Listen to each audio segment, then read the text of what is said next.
We would be honored if you would join us.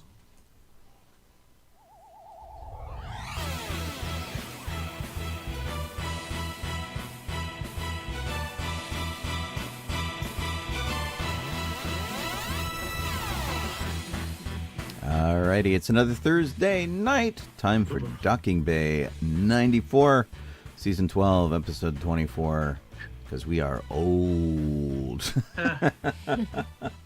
I'm Sean Obi-Shawn Crosby.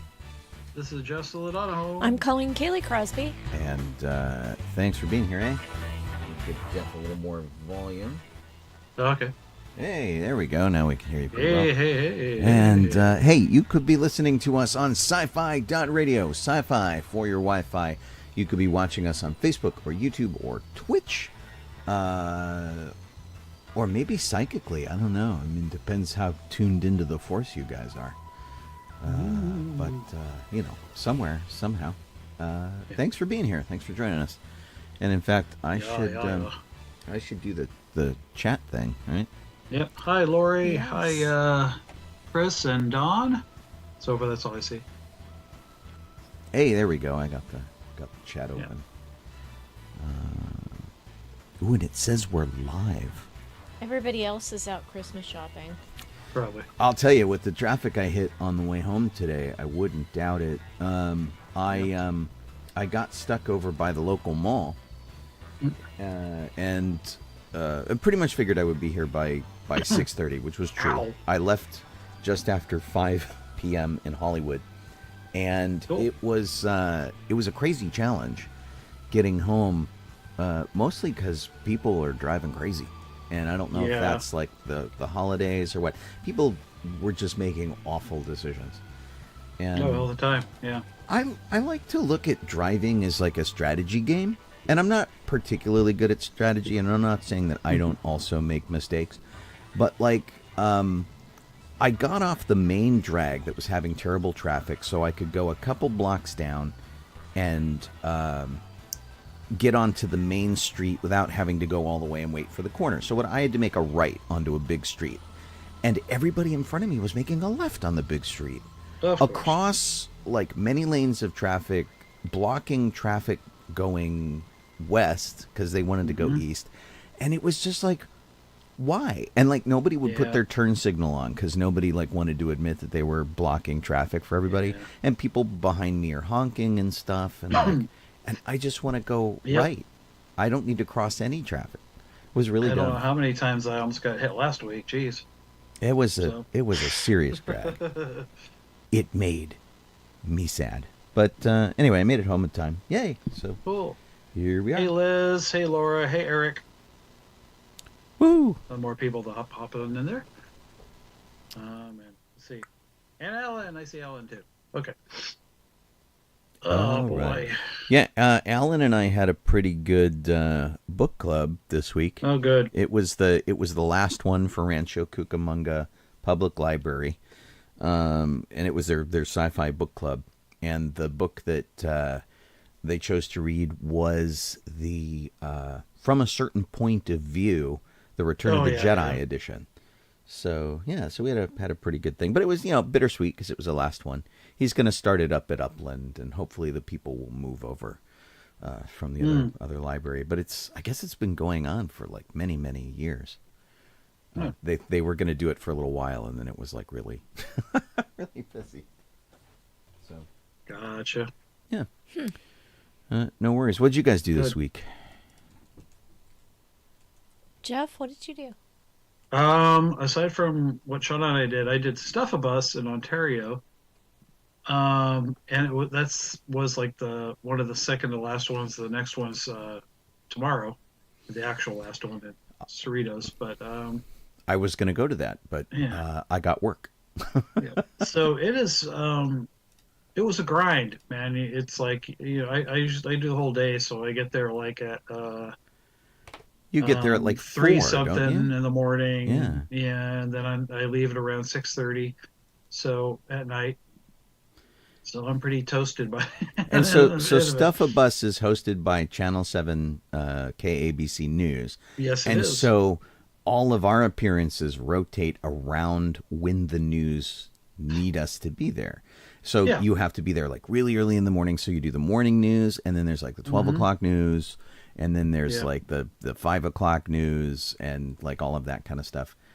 And then in between those, where you're like basically background eye candy for the news reporters who are like, come down and bring us toys. You're meeting with the people who are dropping off toys. Yes. Yeah, it's a fun event. Exactly. But you're right, it's grueling. Yeah. It's really tough. Yeah. Rose and Sparrow came with me. Actually, Sparrow came with me. Rose and David met us there. And so Rose walked around in this Jedi outfit that she got for, I don't know, Amazon or something, like the Black Friday sale or something. Uh-huh. And so she wore that and got to hang out for quite a bit. And then Sparrow was in the X-Wing outfit. Great. And so we were there all day. So was Randy. Randy was there all day, and he'll be there tomorrow. Randy too. Zamaya? Yes. Super. That's nice. Yeah, it's fun. It's just a long day. Taxing. It goes for a while. That's really funny.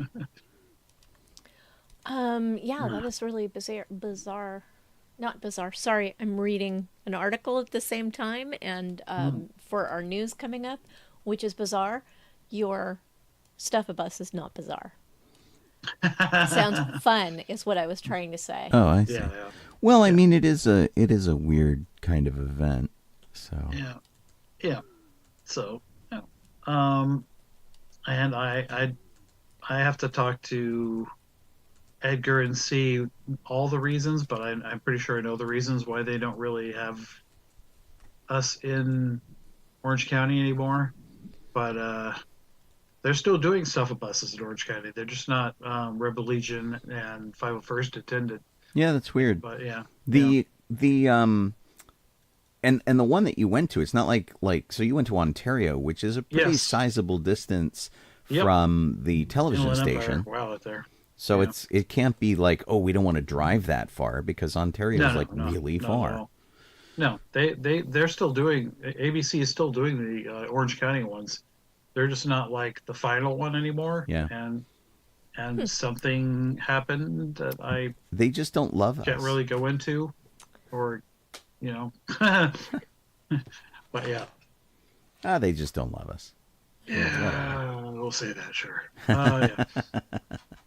But yeah, so now Cerritos is the last one, so we'll see how that one shakes out. Yeah, I was gonna sign up and go to that one. Did you guys talk about Puppet Up and I completely missed it? We did not. No, haven't got there yet. No. we I thought I'd let Jeff go first with the Stuff-A-Bus, and then we would both meet up on Puppet Up, because we did both go. I don't know if I don't think Rose and Sparrow are going tomorrow, though. I'd have to see, but I don't think so. Oh, okay. Well, if they can, great, and if not, at least they did one. Yeah. I mean, I'll be able to get at least one. I have like all the Christmas shopping done. I just have to get 2 other presents for specific days. So You celebrating Hanukkah? There's a that's it. So there's a my brother's house. They're doing like a family Christmas. It's like Donoho family Christmas, and they're doing like a Secret Santa thing. So I have someone I have to get for that. And then there's another Secret Santa thing, whatever, that's at mother-in-law's house later on in the month. So those are the only 2 I have left I have to get. I've already gotten everybody else done. Cool. Yeah. I did nothing last weekend, so. You I mean, I cleaned a lot. Okay. Yeah, actually, Colleen blew up the bedroom and reassembled it. Oh, wow. She did a lot of It's not finished yet. a lot of stuff in the bedroom. I decluttered the bathroom too. Oh. So, yeah, it's busy. Leave it away. Ooh, that's fine. Yeah. Yeah. So why don't you guys Hiya, talk about Sam. Puppet Up, which was actually more fun and less Than cleaning. cleaning. Yeah, so Jeff and I went to Henson Studios, where they do this show. Our friend Alex and Jen were planning on going. I had kind of wanted to go this year, and so we sort of combined forces and all met up there at Jim Henson Studios. And Yeah. so Jim Henson Studios, which is still called that, even though Jim is sadly long gone. It was built in 1917 by Charlie Chaplin, and it was Charlie Chaplin's studios until 1950 something, like 51, 52, when he went home to England, and then he was forbidden to come back into the United States. So he went, well, if I can't be in the United States anymore, I'm just going to sell my studio. And so he sold it to Herb Alpert, musician, and it became A&M Studios. He was the A in A&M. Yeah. They have built an incredible recording stage there, and they recorded "We Are the World" there, both music and the video. And in fact, the room that we were in, the soundstage that we were in, they shot "We Are the World" there. So if you go look at that video, turn the sound off because the song's really annoying. But you can see what that space looked like in the 1980s, which is kind of cool because that's where everybody was. And then A&M sold it to Henson, and it's been Henson ever since. And even through the changes of Disney buying the Muppets proper, like Kermit, Fozzie, Piggy, whatever. And so they still make Muppets stuff out of there, and then they do this show that's called Puppet Up. And it's, if you've seen Whose Line Is It Anyway?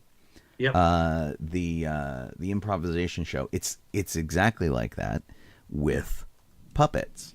Yeah. Ours was hosted by Brian Henson, which was pretty cool.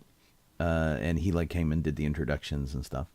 And then we had a secondary host, which was this dude was Patrick Bristow. Yeah. And so he was a guy who ran the games and such. Yeah. And so one of the things that was neat about it, and they had like a little food thing, and you could get food, and they had a bar, and they sat us at tables so that you could, drink your stuff from the bar. Yeah. They would do all these puppets in rotation, which was neat. Create new characters and do whatever the scenes were. And I kind of dug it. Yeah.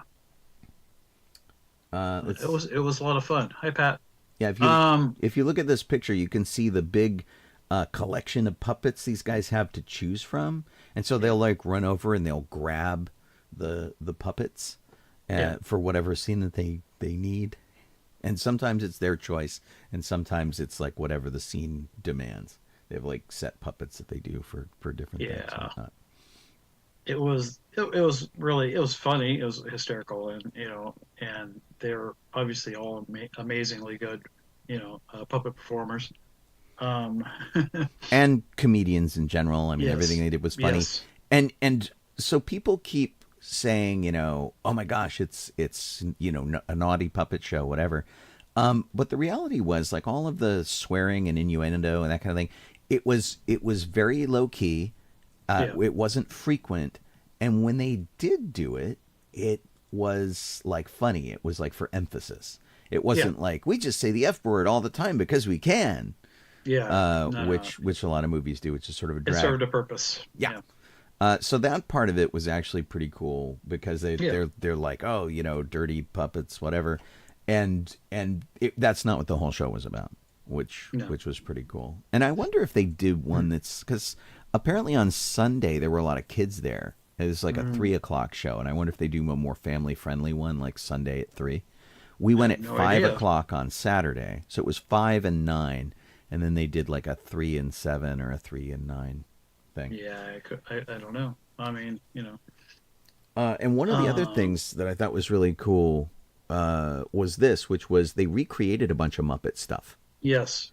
So that's what I'm showing you right now. So the top picture is what they did on the Ed Sullivan Show in 1968, and then below it is what they did at the show. Can anybody actually? Oh, there it goes. Yeah, which was super cool. So it was a really neat kind of deal. And I don't know which did you like better, Jeff? The improv stuff or the sort of the historical recreation stuff? I like the improv stuff more. I did like it. It was neat to see them recreate stuff. and give you an idea how they would have done it back then. Mm-hmm. But I did enjoy the all the improv stuff a little more because like a lot of them, they all had pretty good improv skills. It was pretty amazing. And I love that Brian Henson tell. said he didn't understand improv, that people could just Yeah. do improv. And he explained that his wife clued him in to, it's like, what you're talking about is called improv comedy. And people do this all the time. And he's like, no, it takes a special person to be able to do this. And like, no, really, people train to do this. And it's good. Do you remember who he said his wife was? What do you mean? Oh, you mean it when they had the Brian Henson was talking about his wife. His wife, yeah. It was like at the school, wasn't it? His wife is Mia Sarah, who was Ferris Bueller's girlfriend. Yeah. Which I thought was really funny. I'm like, oh, that was kind of cool. Yeah. Sloane. Right. Yeah. It was funny. But boy, they were really, it was, I don't know what really else to say. They just like, it was really cool to see Brian Henson up there for at least one of the parts of it. I do wish it were less expensive because I'd like to go more frequently. How much did it cost? It was $60, I think, and in fact, I can't get Alex to let me pay him. He's like, how much is the VIP experience, which comes with a tour? I think it's like $120 or something like that. I'm looking. Let me look the tickets up here. And you get to like it doesn't say meet with the puppeteers and stuff and talk to them and do all this other stuff, and you get a private tour with the VIP thing. You get to, like, Brian Henson takes you to his office. Yeah. And shows you stuff. Although we got to see a pretty fair amount of the studio. Oh, totally. And, we sort of Ferris Buellered around ourselves, like poking stuff. Although there were a couple open doors I was really tempted to go into. Thank you for not doing that. Except I did not do that because I'm actually working at Henson this week through Colleen's company, who does their motion capture there. And so it was really funny to hear Brian talk, though, because Brian Henson's talking about, like, safety. He gives a little safety spiel on how to get out if there's a fire and whatever, which we're always used to when we do shooting on the stage. And then he like had to have a little sidebar with the audience, which is like, our studio is like really, really secure, just so you know. And I thought it was really funny. He felt the need to say that. It's like, he was like telling the audience, you may have fun here, don't try to sneak in later. Which was just sort of a weird little side thing. Like, don't go out those doors. Right. Don't go out that doors because you end up on the street, which is always a drag for everybody. And then he's like, and our security's really tight. Like, and it's not like you, even if you knew what was shooting, you can't just say to the guard, I'm with that shoot. Right. Because then they will call the shoot and ask. Right. And there's a list that's usually provided to the guards at the guard shack and things like that. Yeah, and I don't want to get a phone call. Yeah. And and they recognize me when I pull up, which is why I wanted to drive. And then we got a guard that nobody knew. It's like, tonight's new guy. Right, which was pretty funny. But my gosh, if you have a chance to go, they do this like every 4 or 6 months, and it's really great. It was really, really fun, and I do wish it were cheaper because I would love to like go every time they do it because it's always different. They always do different stuff, and it was really super entertaining, and the stuff that they did, like, I wonder if they're planning on putting these up online or something anywhere, because they'd play music that was like similar to a song but not quite the song, and there was a live music guy. They did digital puppetry, which was really cool, and they did multiple digital overlaying. So one guy made up an entire song, and there were like 9 incarnations of him singing lyrics to the song. Which was so technologically speaking, it was the kind of stuff you sort of expect from Jim Henson, of like, wow, okay, that was really cool. And then they had really simple stuff like the closing song. They're like, We know what you came here for. You came here to see naked puppets. Yes. And of course, what's a naked puppet? It's Yeah. just your hand. And so they did cool hand, puppets and Yeah. made faces and sang, and it was really neat. Although I did notice, and I can only assume that this is to keep it separate from anything else they do, and maybe from being sued by Disney. They never once mentioned the term Muppet. Yeah. It was always puppet, which is the generic term that anybody can. But Muppet's kind of a trademark, so I found that kind of interesting, even though it was the home of the Muppets, kind of a deal. Yeah, they this is didn't true. really say that. Yeah, I mean, it was odd, but made sense. Yeah, and it didn't take away from the fun. Oh man, at all. And I was just just in awe going around and seeing this whole place, taking a ton of pictures, going, oh, but the Muppet Studio. Right, because even though they don't own like Kermit and Fozzie and Piggy and Gonzo anymore, they're everywhere. There's like, you go to the men's room or the women's room, and it's a Kermit or Piggy. There's a giant Kermit the Frog coming out of one of the walls of the building they call Bob, which is the big old building. And that Kermit is from Muppet Vision 4D, which was the show they used to have at Disney, which was kind of cool. And I think when they got rid of it, they called him and said, "Do you want this?" It's kind of funny. Nice. But yeah, oh my gosh, it was so much fun. And if you ever have the opportunity, you should go, because it was really great. We saw some people we knew there. Yeah. Michael McMaster and his family were there. And I saw on Facebook other people who went either at the show after us or were at our show that I didn't see. Yeah, we ran into Kalani, so yeah, Kalani was there. Legion. That was super pretty cool. weird. I'm like, wow, hey. So yeah, it was great. And then it was really weird to be back there this week. In fact, I walked into the soundstage and I went over and I kind of looked where their stuff had been, and they had the set list from our night there on the floor with the other set list. They had been discarded, which was kind of fun. And it was interesting to see which of the shows they had like planned in advance to do, and which were more improv, and which were kind of set things, and who was going to do what, and so that they didn't overwork any of the performers. But oh my gosh, these people were phenomenal, and it gave you a really good insight into what it takes to put on a Muppet sort of show.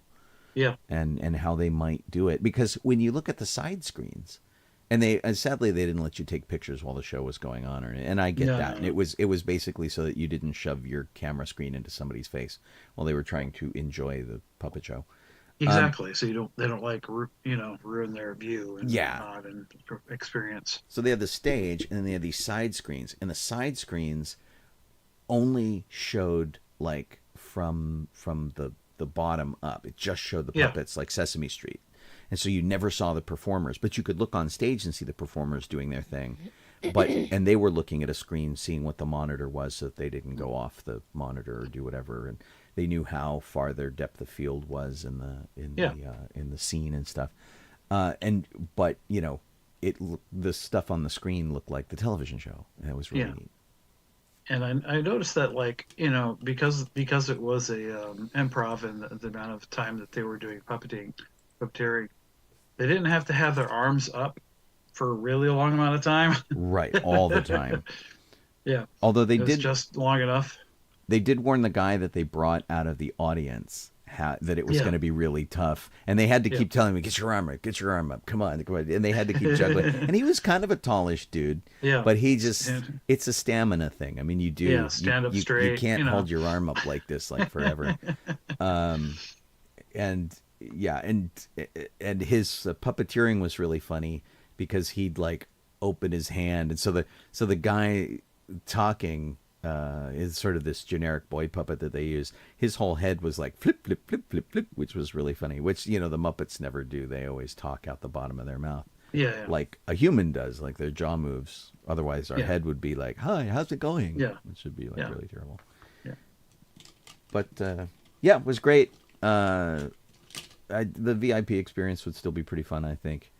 Oh yeah. And if it were like half the price, I'd go to every show. I'd be there at every show. So it'd be really neat. That would still add up. Wouldn't be there at every show. Yeah, it would. No, it's be pricey. But like every Let's 6. hear it for hyperbole. Woo. Well, but you would go at like every 6 months and see it. Oh, you mean every time it came back out? Yeah, every not time they did it. every night. No. Yeah, because like 2 times a night. No, that would be nuts. Right. That would be crazy. That would be insane. No, I don't think I could handle that A bit much. expensive. It's like, Well, I thought it was crazy. That's Yeah. why I said it was hyperbole. no, it's like, whose line is it anyway? We saw that in person, but we didn't like go to every show, kind of a deal. No, we went once. And that was like free, I think, to go see whose line is it Yeah, anyway. because it's regular TV. You just have to usually ask for tickets. Yeah. So, but anyway, Brian very specifically made a point of saying that all of their successful advertising comes from word of mouth. So this is our word of mouth telling you to go see it. If you're in Los Angeles, you have to be in Southern California to be able, because I don't think they tour with it. At No, all. I mean the only other place I know they did it at was Knott's Berry Farm for a short period of time, but I Yeah. don't know how long those shows were or what. I didn't get to go. I think the logistics of moving it would be tough. And in fact, just the setup that they had in their own studio was really impressive. Because, like I said, I was in there today in that studio. Ouch. And it's largely just a big empty box.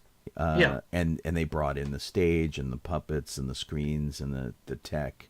And then they set it up for, a social group by having these like 6-person tables long ways in the room. And then I think there were round tables at the front for the VIP people. And so sitting in the back, nobody heard your audience suggestion. And I know, geez. and Alex Yeah, is but- loud. I thought he Yeah. almost got one through because he's super loud. Yeah. And then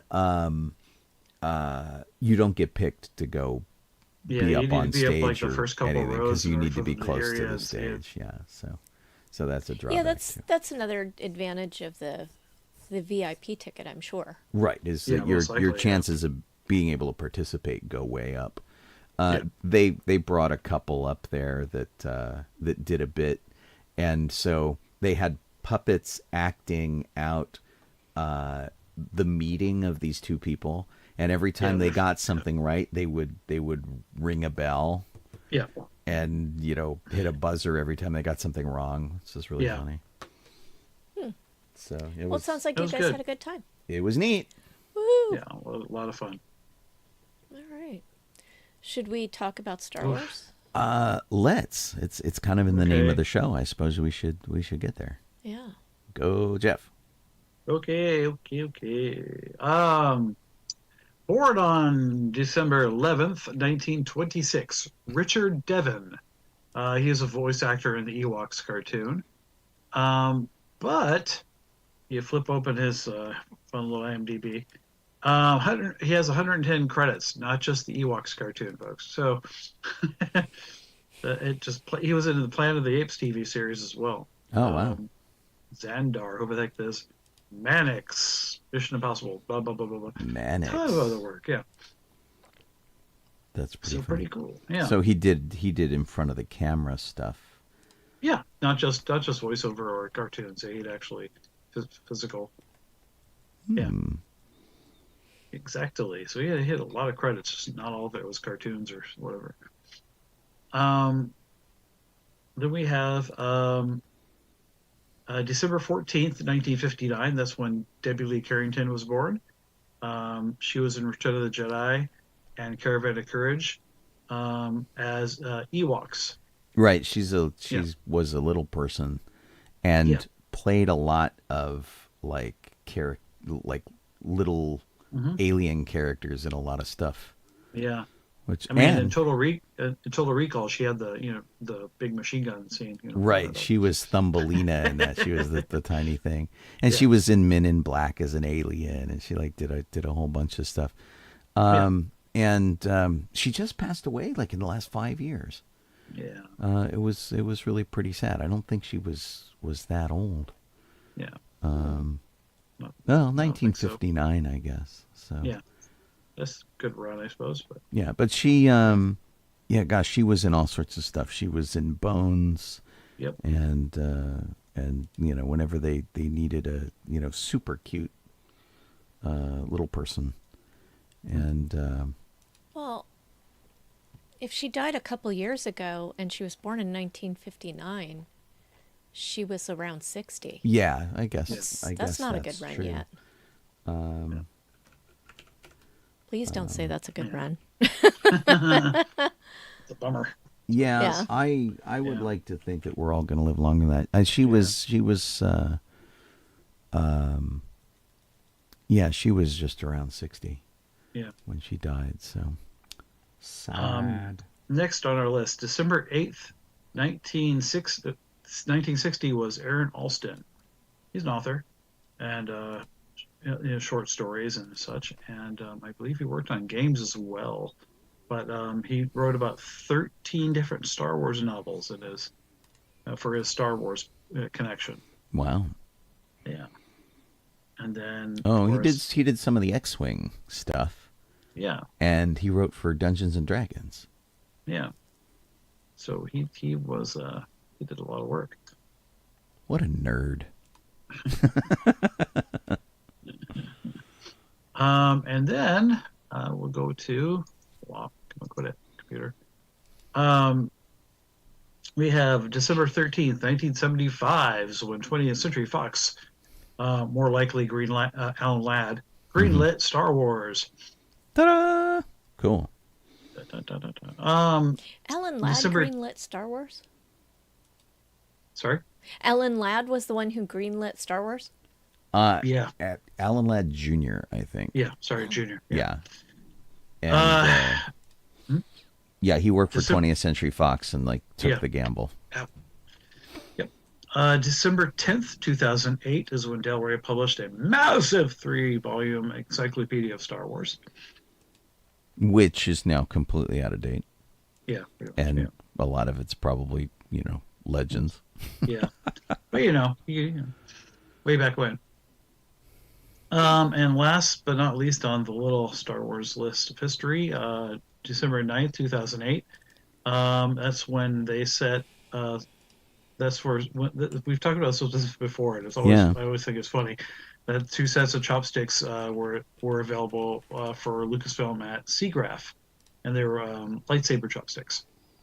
Fun. Yeah, SIGGRAPH here in the United States, we got black lacquer ones that had clone troopers on them, and I'm like, I would have loved lightsaber ones. That would have been amazing. Of course, one of the companies like Kotubakaya or somebody actually released those lightsaber chopsticks with really cool molded handles, and you could actually buy them. So yeah, I'm eventually. Yes, eventually. Yeah. Well, cool. Adam Driver was guest hosting on Saturday Night Live, and part of his opening monologue was him saying that he didn't kill Han Solo. Wokeness killed Han Solo. Right. Tongue very, very firmly in cheek. Yes. Because he's really tired of all the people slamming Star Wars about it being too woke and whatever. He also said because he turned 40, he'd like 5 pairs of chinos and a giant metal Tesla truck. Right. Because it would pair perfectly with his teeny weenie. Yeah. So, he was very self-effacing in his his thing. Yeah. So he also, in an interview somewhere, said that Ben Solo's redemption was not the original plan for Star Wars. It was like reverse of what the original trilogy was with Vader. yeah. Or the prequel trilogy. what would the reverse of that be? Well,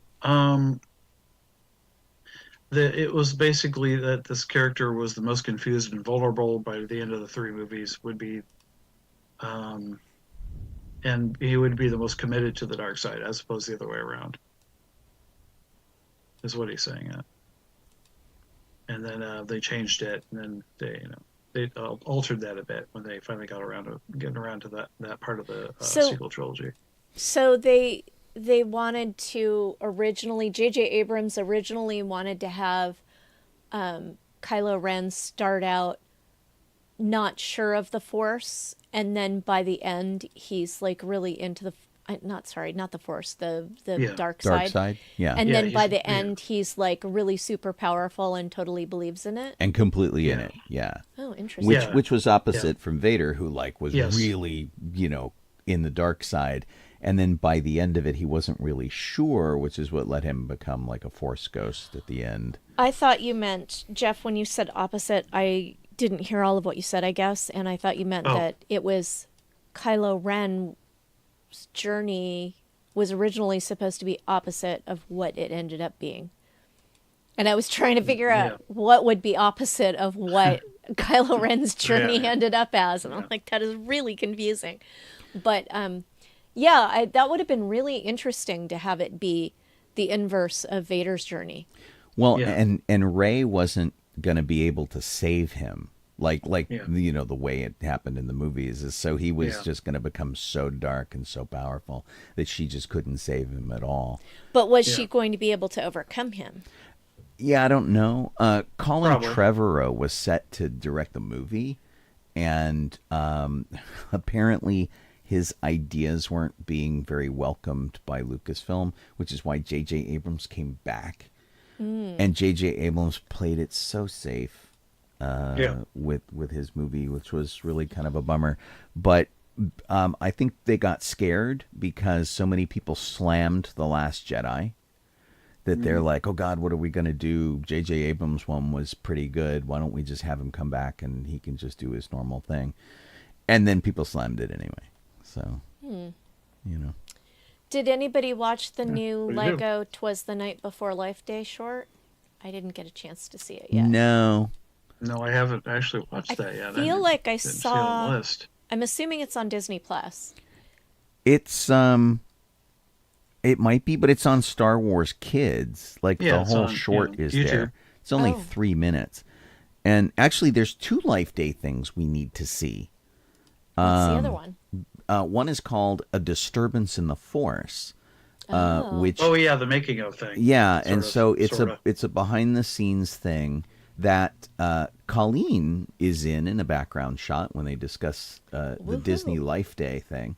They show footage from that, and Colleen's in the front row. It's really weird that you're not in it, Sean. I know. I feel very snubbed. Our friend Craig Miller was interviewed in it, and I know both Adam Goldberg, who produced it, and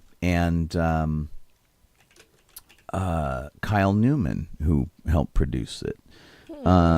So I don't know. Apparently, you don't know them well enough. Maybe I have been snubbed by it, but anyway, it came out.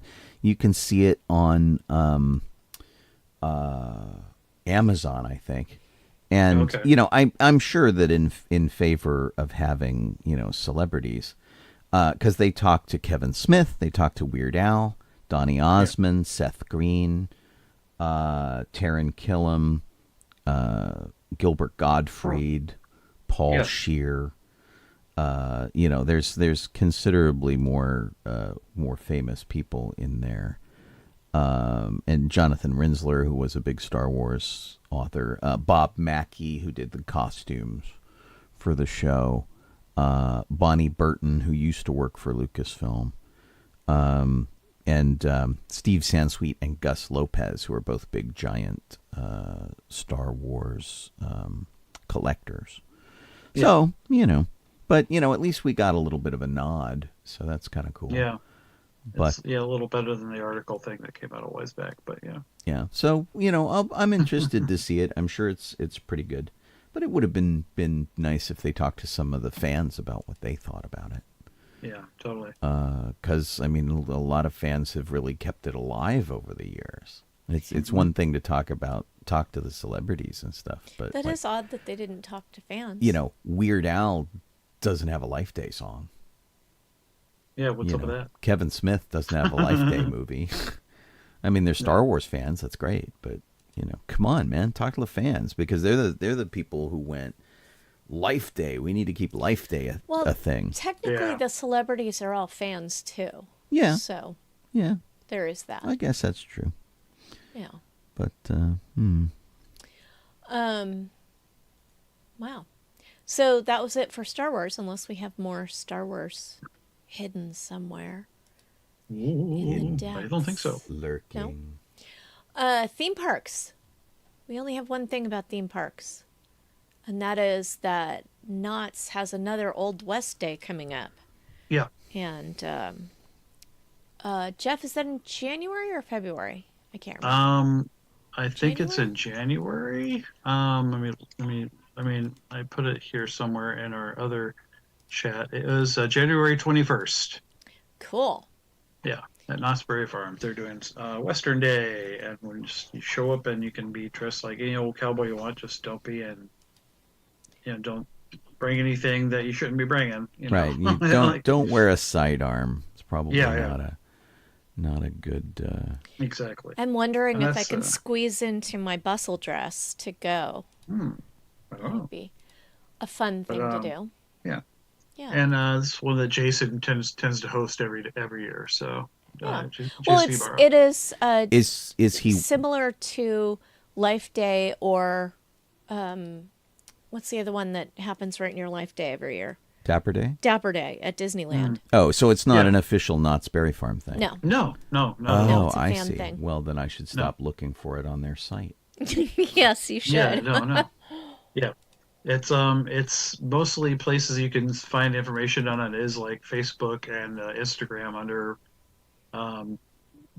like Jason's thing or the other, which is like the Crafty Spy Thieves or see what I can't remember the name of the other one.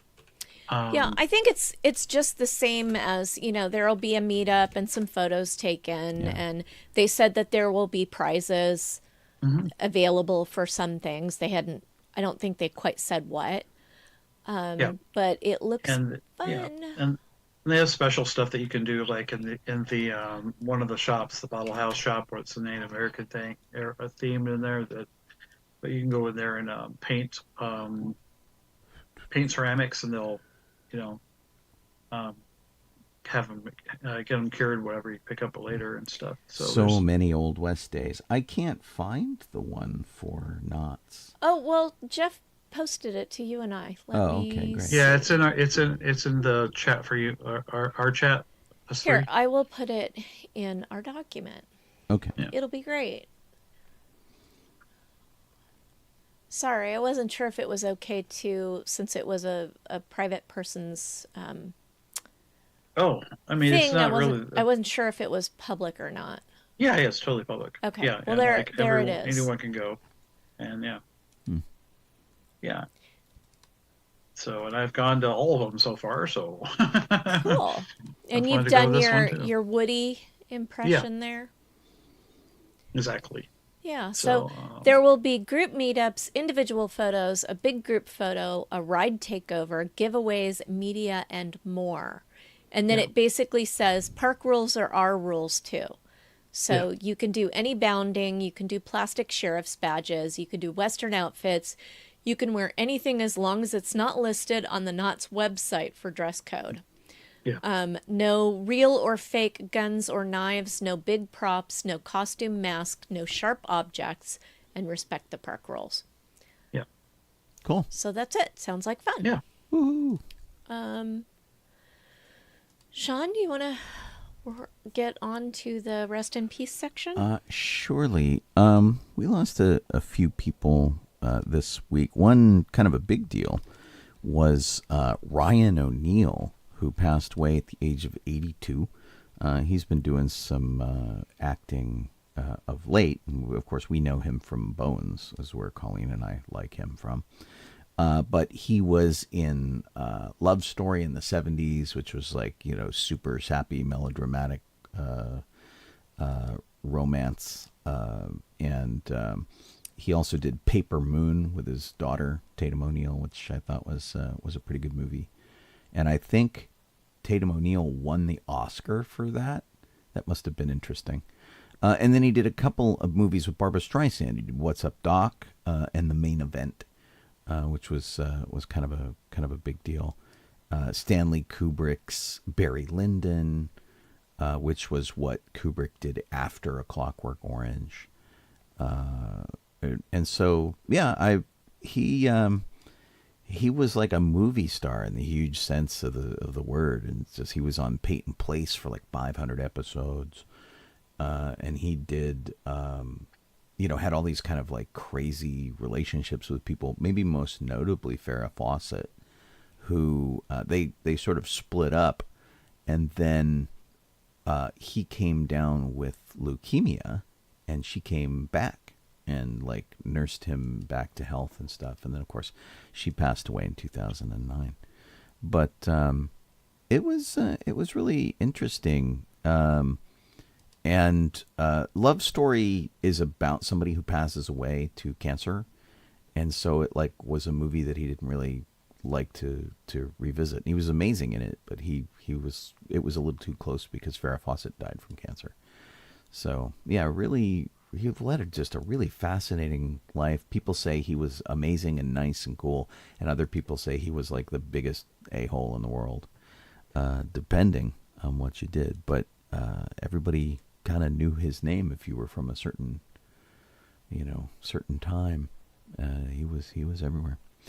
At the age of 77, Ian Gibson passed away. He was an artist on Judge Dredd and Halo Jones, who were cartoons that showed up in the magazine 2000 AD, which was like heavy metal, that same kind of a magazine, and in the UK, and it was really huge. And so and like Judge Dredd was the sort of primary comic that showed up in 2000 AD.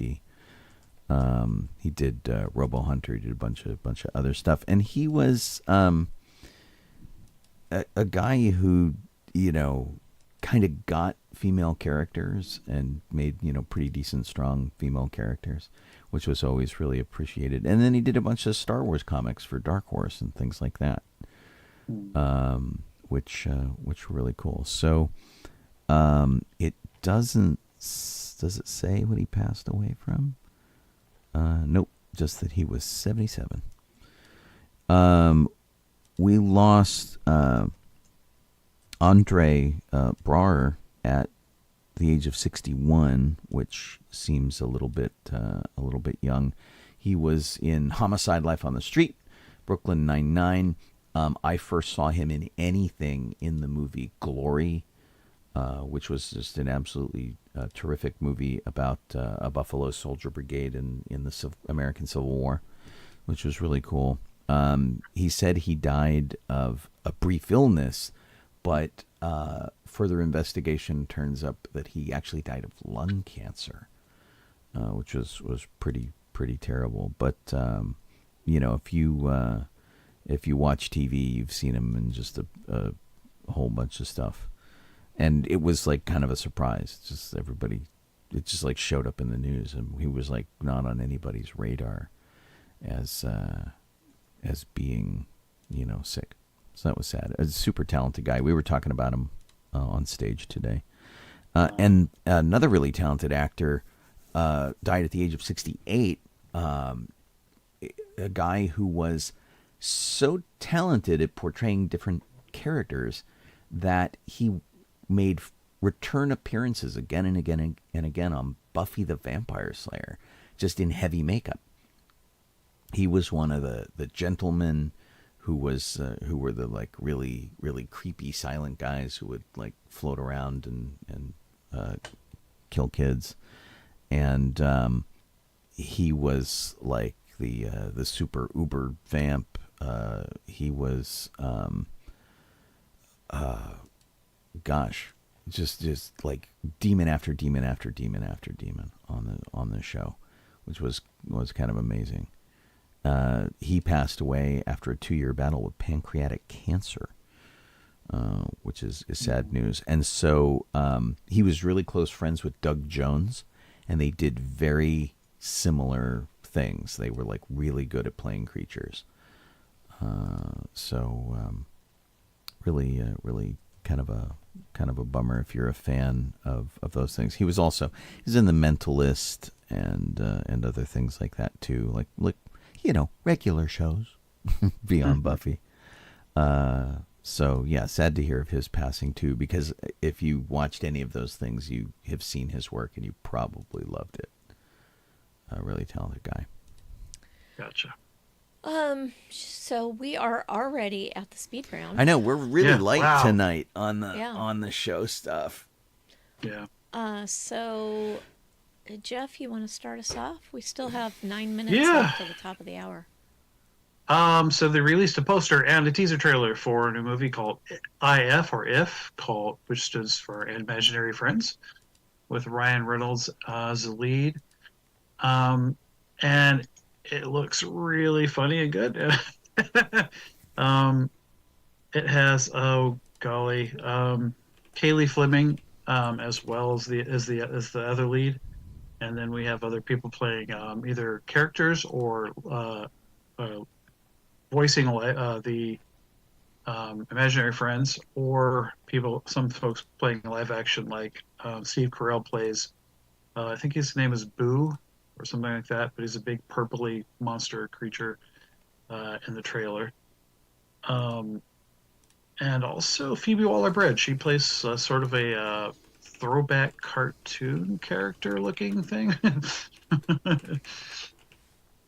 That's cool. It looks really good. Yeah, it looks hysterical. Yeah. Yeah. I would be interested in seeing that. Yeah.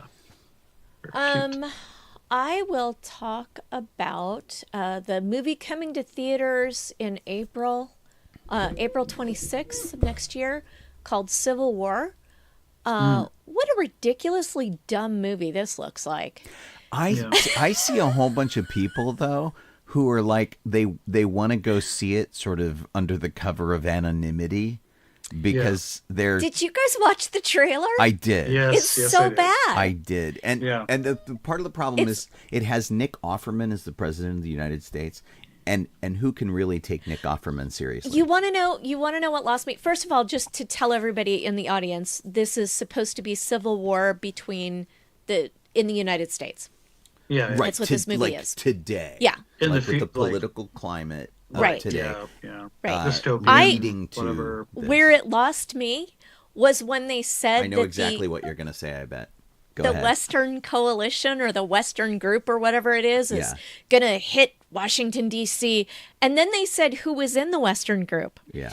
It was a group of people of California and Texas. Right. Yeah, like California and Texas are going to get together with the same ideology and attack Washington, D.C. Yeah. That was so ridiculous that I just started laughing at that point. I couldn't see the entire state doing it. I think they just chose like the two biggest states. I guess so. And, maybe like central and northern.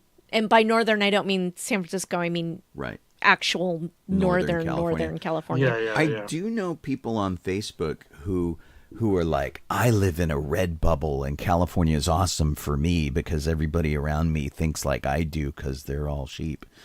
And I always find that really amusing that they're like, we found the place that nobody thinks different thoughts. The thing is though is that not only is it like, well, it looks ridiculous. The trailer is so wooden and the lines are ridiculously stupid that they have. Like a guy goes into a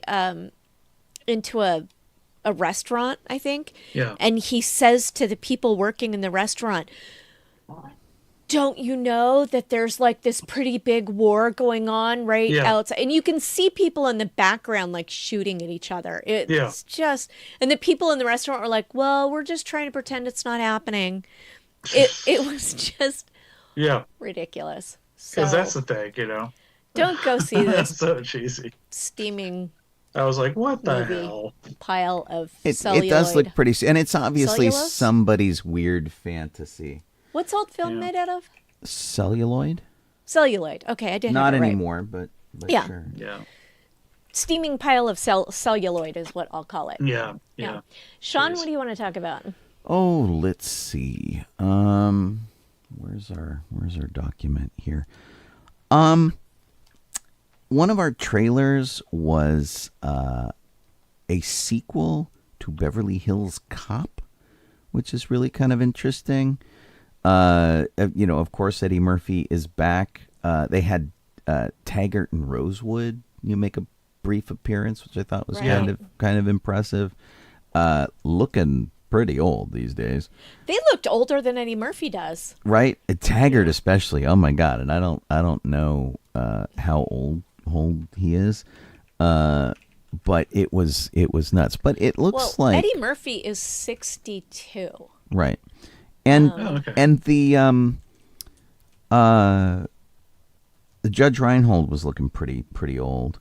And John Ashton is the guy who plays Taggart. He was born in 1948. Okay, he's looking pretty rough around the edges, but it was kind of nice to see the gang back together, and they are acknowledging the ridiculousness of Paul Reiser too. Right, so, right. But wasn't John Ashton and the other guy, weren't they playing police officers? In the original movies, yeah. Were they playing a police officer in this movie? I thought they were. Maybe don't know. They were seen in a car, and I don't know if they were still playing police officers. All I could think of about this guy and Eddie Murphy is, aren't they a little old?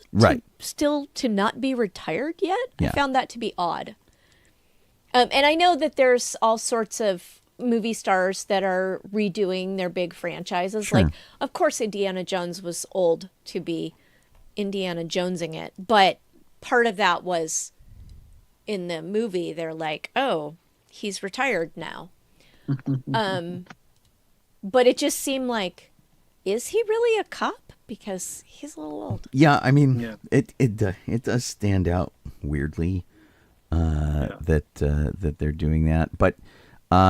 They are bringing sort of new people in it, like Joseph Gordon Levitt is in it as like the new partner, and but I imagine that there's like only a situation only Eddie Murphy can fix, but like Paul Reiser kind of seems okay. Because he was Jeffrey in the first one. Right, and that they're bringing Bronson Pinchot back as Serge. He was in the trailer. Was he? I didn't even see him. I was sort of watching it on silver my phone. hair. Though. I didn't recognize him. Yeah, he was in a car. He had like silver hair, and he said, Axel. But anyway, it should. And so this is like the fourth movie, I guess, because they did a Beverly Hills Cop 3, which I don't even know if I've ever seen it. That's the one with the cameo of George Lucas. Right, and I've seen that cameo. They're at a theme park, and like they walk by George Lucas. I didn't watch it because it looked terrible. A little double take, but I love that the trivia for the movie, John Ashton is set to return. I'm like, but he's so old. It'll probably be stupid fun. It's on Netflix, though. It's not even going to movies. It's to the theaters. It's just on Netflix. So, if you have a Netflix account, maybe it'll be fun. And what was the last thing we saw Eddie Murphy in? Well, I saw him in, God, what was it called? Like, it was like, I want to say Black Dynamite, but I don't think that's really what it's he's called. got Candy Cane Lane coming out. Yeah, I was going to say, I almost put that on during lunch today. It was that Coming to America sequel. They did the sequel. In 2021. That was it. Dolomite. He did the one that was like direct to Netflix, which was like the blaxploitation guy, the guy that blaxploitation Dolomite. Yeah, Yeah. Dolomite is my name. Yeah. That was actually fun. I loved Dolomite. What is my name was actually really fun. Yeah. Well, I'm actually looking forward to watching the Candy Cane Lane movie. Yeah, that's on Prime right now. dumb fun. Yeah, It looks Yeah. cute. It looks cute. Yeah. it is apparently. Some of it was filmed in El Segundo, where Sean and I used to live, Yeah. Oh, okay. and they have a big Candy Cane Lane over there. That's And really that's popular. not the only recent movie that was filmed in El Segundo. We saw everything gets filmed in El we Segundo. saw a trailer today for another movie that took place at the high school, Yeah. which was really funny. We did. We did. It was called Moxie. Yeah, but that's Yeah. old. That was released in 2021. Oh, was it really? Yeah. Yeah. Oh. Moxie and Spirited, I'm not sure why they're in our trailers list, because they're both. Spirited came out last year, Moxie. and Moxie in 2021. Moxie was a movie that Amy Poehler directed that had what's her name in it? I can't think of her name. Well, Amy Poehler was in it. Yeah, I don't even remember seeing this trailer. Weird. Yeah, well, and What the hell that is? yeah, I mean, it came out Maybe it was me. in February of 2021, which is like really. Spirited. Yeah, Spirited's been Strange. out a while too. Why are these on there? That's I don't weird. know. I don't know. Anyway, oh well. Maybe they're re-releasing them to theaters or something. I mean, that could be. Yeah. I don't know who you're talking about that was in here, because I don't recognize anyone in the cast other than Amy. Yeah, me Marcia Gay neither. Harden Yeah. is in it. Marcia Gay Harden. Yeah. Was that who you were thinking of? Yeah. Oh. Probably. Oh, and Clark Gregg is in it. Oh, there we go. That's why. But the stars of it are teenagers. Yeah, they're all so- young girls. Yeah. And it's about, young girls claiming, taking ownership of their lives, kind of a deal. I watched the trailer, and I'm gonna go seek it out on Netflix. It looks because cute. Yeah. I actually liked it, and I don't remember. I'm sorry.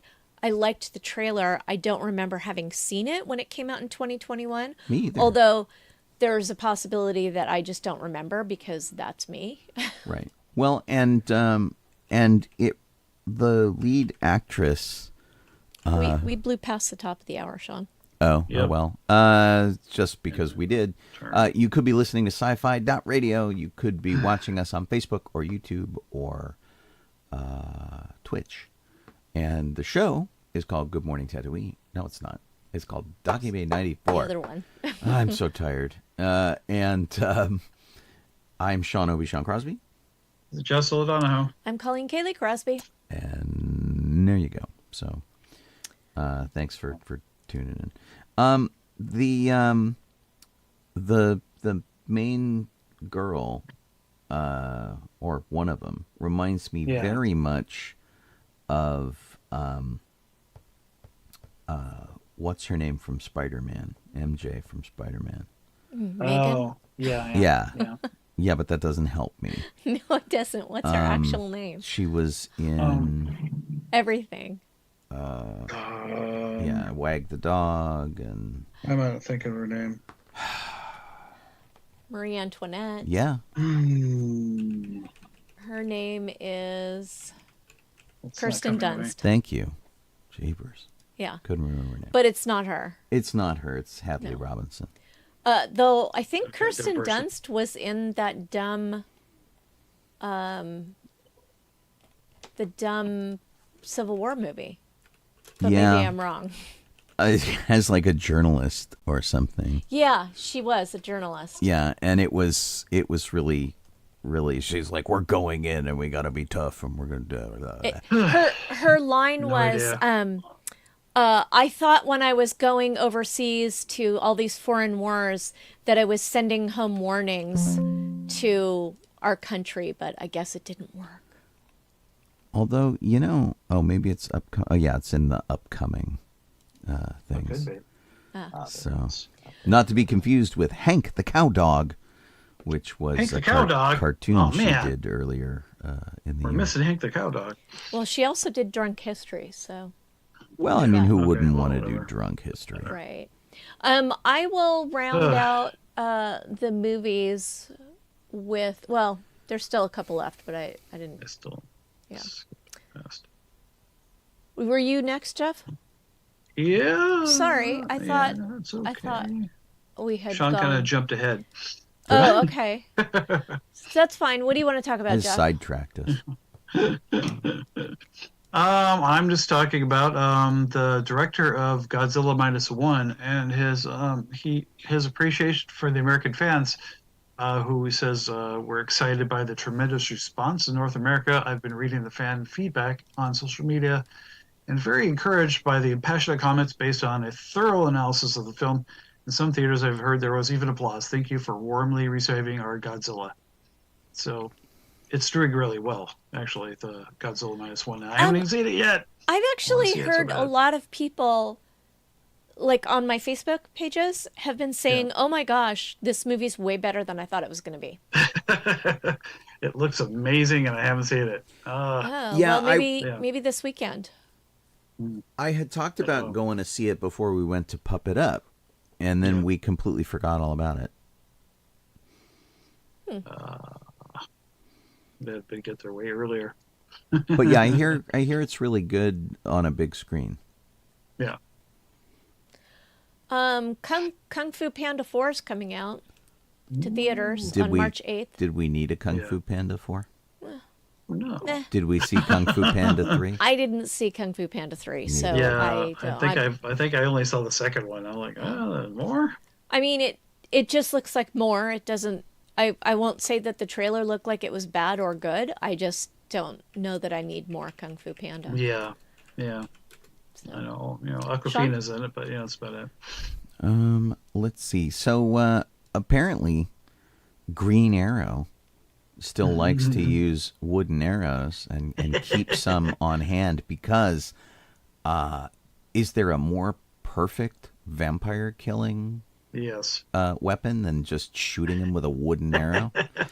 And Yes, apparently, they're good. this is a thing that was revealed in Batman and Santa Claus, Silent Night #2, Night Knight, because did you know that Santa was one of Bruce Wayne's teachers when Batman was traveling the world?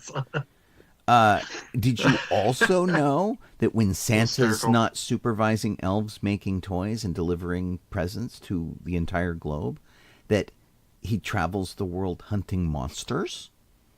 I didn't know this. I'm very enlightened. Mrs. Santa didn't know it either. She's pissed. Right? Yeah. Completely. I would think so. Jeez. You know. But anyway, if you want to fight vampires at a distance, good old wooden arrows are the way to go. Aluminum arrows aren't going to do anything. So there you go. Jeff? This is one I think we missed last week, so we threw it back in here this week. Because of because Deadpool 3 is going to be coming out, and there's been nothing but a shortage of 1,000 different rumors of who's going to be in the darn thing. So Ryan Reynolds put out Deadpool leaks that were completely fake. He's got Mickey Mouse in one of them. He's got So the Predator funny. alien in one of them. So very funny. And it's funny as heck because they just keep, there's more and more, so-and-so's purported to be in the movie. And it's just, you're just like, okay. Cool. Pretty damn funny. And there was one of the background pictures shows a memorial to Kibi, if you remember Kibi, which was that weird video thing that was supposed to be watching videos on your phone that didn't really take off very well. Yeah. So the funny thing is, so all the rumors are all this person's coming, this guy's going to be in it. I'm like, yeah, but you know who the obvious choice for to be Wolverine in this movie would have been? Danny DeVito. Because come on, remember all the Right. the big old push to try to get Danny DeVito to be Wolverine. Logan Danny and stuff. DeVito to be Wolverine. That is Yes. pretty funny. He's Wow. about the right height, actually. Yeah, to be honest. He's Oh. certainly hairy enough. Yeah, Wow. yeah. Because Wolverine, the character Wolverine, is actually not a tall person. He's rather short in stature. Right. I didn't know that. Yeah. The the exposition for E3 has been permanently canceled. Which we talked about on the show. I thought it had already been permanently canceled. Well, the last in-person event was 2019 and the last online one was 2021. So it got canceled last year and it got canceled this year. It usually takes place in the summer. But they announced on Tuesday that they're giving it up completely. Yeah, kind of sad, but kind of understandable. It was when it was a more, it's Electronics Entertainment Expo. And I believe it was more of a professional convention. And then Yes. it became a fan convention and the fans sort of ate it alive. Yeah, and they could never roll it back to not having the fans there. And it's having the same kind of problem that Comic-Con is having. So San Diego Comic-Con, there are lots of smaller publishers and things that all kind of jump in and still make Comic-Con interesting. But in recent years, the big companies have kind of bailed out. So you haven't had as much Star Wars as you do. You haven't had as much Disney, Marvel, DC. All of the big companies and Warner Brothers and things have kind of been sitting it out, except for maybe some panels where they're promoting some things. But having big booths on the floor space and stuff, they've really kind of rolled that back. And doing something like E3, where you need the big publishers to show up to fund the thing. So like, Microsoft and Activision and Blizzard and Ubisoft and all these big name game companies, Square and whatever. There's just so much information on the internet. What do they really need to go show exhibitors for anymore? It's not like Toy Fair where like, Walmart and Target and all the people who sell toys show up to Toy Fair and look at all the new toys and go, I'm going to place an order for these things. You can watch game trailers online and not have to go like play the game and talk to people. And so the booths at E3 were interesting, where at the lower level were areas that you could play the games and check things out. And then there would be an upper level where you would go and you would do deals, and so Walmart would come in and go, yeah, we're going to carry this for Nintendo. We're going to carry that for PS3, PlayStation, PS3. Shows you I'm a very old guy. And we used to be, the Rebel Legion and 501st, we used to be booth babes for Lucasfilm and LucasArts. And they stopped doing their stuff a couple years ago. And they're like, we don't need to do it anymore. We'll just tell you that we're releasing games and you either buy them or you don't. And I think that a lot of people are doing that. It was a great place to go. It was a great place for industry groups to meet each other. But it's been replaced by other things, one of which is NAB, which is the North American Broadcasting Convention. But wasn't NAB there first? Well, NAB's been there forever. It's in Vegas, and it focuses largely on like movies and television and things like that. But a lot of game companies have gone to that instead because games are such an integrated experience with TV now and that kind of thing. And so many games are spun off from television series and movies and things that it just kind of makes sense. So I'll be sad that E3 is gone just because I liked to go. But, it's not like I was going there with, the idea of buying games. I'd go there with the idea of reporting on games. Yeah, but I don't think I've ever been to it at all. So, Yeah, it was always kind of fascinating. But in 2008 they tried to fix it, and they're like, hey, it's gotten too out of hand and it's too crazy, and let's have fewer sexy booth babes, and let's have fewer people who are not in the gaming industry, and then a couple years later they had to kind of like roll all that back because people were upset that the sexy booth babes weren't there. And, GC, right. Well, and it was the problem was they did like the Dead or Alive game, which was just like beach volleyball. And so they had sexy girls playing beach volleyball in the middle of the floor and that kind of thing. And yeah, it was a huge thing. I think the only people who are really going to get hurt by this are small game publishers who are doing more independent games. And maybe they can reform somewhere else and do their own show. It doesn't have to be E3. It can be anything. And it was also good for technology. But a lot of the technology, like somebody today was telling me that they thought that House of Moves, which is a motion capture studio for video games, should go to NAB and have a booth there and talk to all of these, because so much television and other forms of media are using motion capture now. Movies for a long time, but you know, all these other smaller things are doing real time and all that kind of thing. And so I think NAB is really going to pick up the slack from this. My dad used to go to NAB every year. Religiously. Yeah. He did, yeah. And he was so excited to go, and we'd get full reports from him about the thing. Jeff? So sorry. Okay. There was a trailer on our list, which was kind of odd, really, but just one? It was for, yeah, they were all were, but this was a Stone Age horror film called Out of Darkness. Yeah. And it has a lot of like the movie that came out on Hulu, which was a Predator prequel called Prey. Right. There's a lot of that kind of sort of vibe to it. Probably inspired by that. Is my thought. And the language that's in it is they all speak a language that's loosely based on, and I'm probably pronouncing this wrong, but Basque, Basque. It's called Tola. Basque. Yeah. So there's no English. I don't know if there's even going to be subtitling yet. Who knows? But they all speak this language in the entire film. And there's some creature running around or something going after them, and they don't really say what it is. It's like there's like some weird black slime. Yeah. Yeah. So odd. It's like any other horror movie of its type, like The Mist or The Fog, or people are being grabbed out of groups of people and they're vanishing, and they find the dead bodies later. And the only thing that sets it apart from that is that it takes place 45,000 years ago. Yes.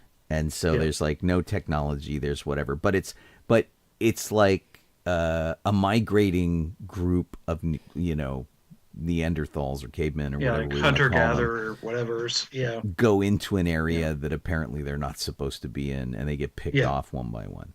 Yeah, it's a novel idea. Creature in there, yes. Setting wise, but story wise, it's like every trope you've ever seen. Yeah, it's probably like the little spitter, dinosaur from Jurassic Park. So, right. It's whatever. Do you guys want to do a quiz? Yeah, sounds good. Yeah, let's do a quiz. I think that would be fun. Always ready to fail on these. Here we go. Do we need the quiz theme? Oh, sorry, I was waiting for the quiz theme, but I don't have to there have you it. go. There you No, go. I'm trying to get our thing to open, which was the problem. Chris, you mix. It's terrible, right? There it goes. Let's take a quiz. If you think you're extraordinary, cut above the best that there is. If your cranial capacity is something scary, let's take a quiz. Let's all take a quiz. Oh, yeah. All right, there you go. Okay, these are questions from 74 Christmas movie trivia questions. Oh, and I boy. have deleted the dumb ones. Oh, that's good. Boy. So there are fewer than 74. I'm relieved already. Yeah. I still got, like, what is it, 40 minutes? We're good, Yeah. Right. These are all Christmas movies. The first question is, what is the name of the Grinch's loyal dog? The Grinches? Oh, Max. Max. Very good. What does George promise to give Mary at the beginning of It's a Wonderful Life? The moon. The moon. What does Susan Walker tell Kris Kringle is the thing she wants more than anything in the world in A Miracle on 34th Street? A house. Oh, yeah. I'll take that. Or was it a family? It was a family in the house. Yeah, so all of them to be together in that house. Often. Right. There you go. Whatever. Close enough. What is the name of the evil magician in Frosty the Snowman? Oh, gosh. I don't remember. Dang. Right? As punishment, everybody has to watch Frosty the Snowman. I know. Damn it. What was his name? Can we watch Snowy the Tauntaun? I don't remember. No. Well, I have to someone's watch Frosty saying the Snowman. Magnifico. I don't know if that's really It is not Magnifico. Yeah, or And Magnifico. I Let's can't remember see his if name. anybody. I don't know. What was it? Nobody on Facebook Nobody? knows. Nobody else? No one? The answer is Professor Hinkle. Oh, Professor okay. Hinkle. Okay. Yeah. Jeez, I would never could get not that remember in that a at million all. years. In Elf, when Buddy runs away, what does he apologize for in the note he leaves behind? Well, it's not eating all the syrup. You're not going to be able to guess. Ruining their lives and cramming yeah. 11 cookies in the VCR. There we go. Yeah, that part. Yeah. What is the name of the movie that Kevin uses to deceive the pizza boy and a pair of cat burglars in Home Alone? Oh, geez, Angels I don't with know dirty the name. faces? Angels with Filthy Souls. With There filthy you go. souls. I think knew- Dirty Faces Yeah. is real. I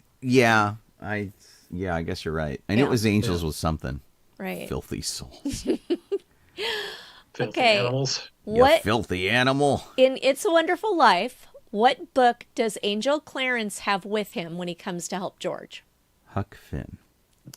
Very close. Tom It Sawyer. was Tom Sawyer. It's Tom Sawyer. Okay. In A Christmas Story, you guys aren't going to get this one either, but it's funny. Oh, How many smelly hound dogs does Ralphie say his neighbors that Bumpus' own? oh gosh. What I should have asked was, what was the name of the neighbors? Yeah, those bumpuses. I See would have it? got the bumpuses. Yeah, you You know, 12? I don't know. 99. 785. 785. Yeah, Yeah. it was just like exaggeration. They had like As 12 a small aside, Colleen and I just bought tickets to that musical. Oh, okay. Yeah, Nice. I'm interested. We're going to see it the day after Christmas and at the Omens. And So he should have gotten his Red Ryder BB gun by that point. it better Yeah, not totally. be a ballet. That's all I'm saying. Oh It, God, I know. it's not. The musical numbers are posted online. Okay. And they're singing. Right. It's not a ballet. Okay. In the movie White Christmas, what are the sisters' names? Um. Uh, Just a minute. I can only think of the real actresses' names. I'll take the real actresses' names. God. Well, yeah, it's like Vera. It's Rosemary and, Clooney and Vera Lynn. Yes. Yeah. Their character names were Betty and Judy. Oh, Yeah. yeah. I don't remember the last name though. I thought you wanted the last name. I can't remember the last name. I don't. The something Yeah, sisters. Yeah. Yeah. I don't know. Doesn't say. Okay. In Home Alone, where does Kevin's family go for Christmas? Paris, France. Yep. Yeah. What color? This one's too hard too, but Oh. I'm gonna try it. In Charlie Brown Christmas, what color is the ornament that Charlie Brown puts on his tree? Red. Ooh, Yeah. good. And it Wow. falls over. I killed it. In the Santa Claus, what is the name of the head elf? Bernard. Yes. Yeah. Wow. Laura got the ornament question too. Nice. There you go. Yeah. Where were we? In Rudolph the Red-Nosed Reindeer, what is the name of the doe that Rudolph likes? Clarice. Sean and I just talked about this the other day. We thought that there needs to be a crossover between Rudolph the Red-Nosed Reindeer and the Silence of the Lambs. Oh no. Because they have a character name in common. Come ride in the sleigh, Clarice. In Jingle All the Way, what is the hot Christmas toy? Turbo Man. Oh, yeah. This some one was reason, I for couldn't think Sean because he just watched I have Jingle never All the seen Way. Like, For some reason, I have the- never the- seen the- Jingle yeah. All the Way until like 2 2 weeks weeks ago. ago, yeah. Yeah, the Schwarzenegger flick. For a second, my brain's like, what? With Sinbad. Don't forget Sinbad. Yeah, it's got little Jake Lloyd. And too. little Jake Lloyd, right. Little Yeah. Anakin Skywalker needed his Turbo Man toy. That's why he turned to the Right. dark That's side, probably you know. That's why. right. Damn, that explains it. Although all. it did work out for him, so, Well, spoiler alert. yeah. Oh, you mean in that movie? In the I thought movie, you meant in yeah. life, and I'm No. like, he had kind of a rough life so far. Nobody gives him crap for bad performances in Jingle All the Way. Jingle All the Way, though. Yeah. In Charlie Brown Christmas, why didn't Charlie Brown like Christmas? Or what was negative about It was Christmas for him? commercialized. Yes. Yeah. Money, money, money. Lights and display contest. Oh, no.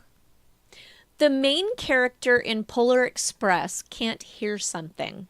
What is it? Santa's bell. The Santa's bell. bell. Yeah. But that's not actually true. But I mean, Well, he can hear. Part of He it. can't hear it anymore, right? He No. lost the ability to hear it. No. I Yeah. thought. no. Okay, no. I'm thinking of the book. I've never actually seen So- the movie. In the film, in the beginning, he can't. He's not able to hear it.